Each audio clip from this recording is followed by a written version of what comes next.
గురు బ్రహ్మ గురు విష్ణు గురుదేవో మహేశ్వరః. ముందుగా అందరికీ happy teachers day.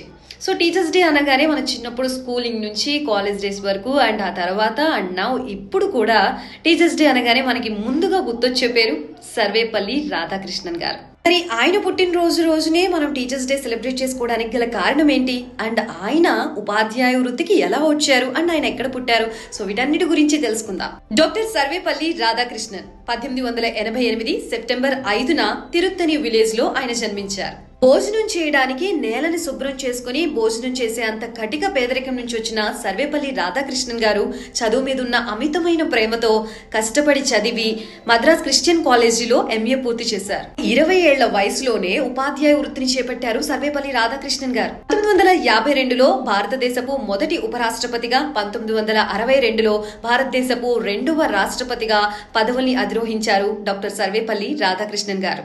Sarvepalli Radhakrishnan గారి గురించి ఒక ఇంట్రెస్టింగ్ విషయం ఏంటో చెప్పనా, రాష్ట్రపతిగా ఉన్నప్పుడు తన వేతనంలో 25% మాత్రమే తను వాడుకునేవారట.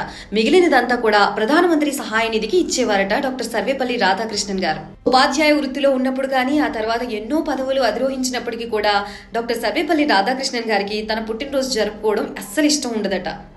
కానీ తన శిష్యులు, అభిమానులు తన పుట్టినరోజుని జరపాలని ఎంతో ఉత్సాహం చూపించినప్పటికీ కూడా దానికి బదులుగా రాధాకృష్ణన్ గారు ఒక మాట అన్నారట, నా పుట్టినరోజు రోజున ఉపాధ్యాయ దినోత్సవంగా జరుపుకుంటే నేను చాలా సంతోషిస్తాను అని చెప్పి.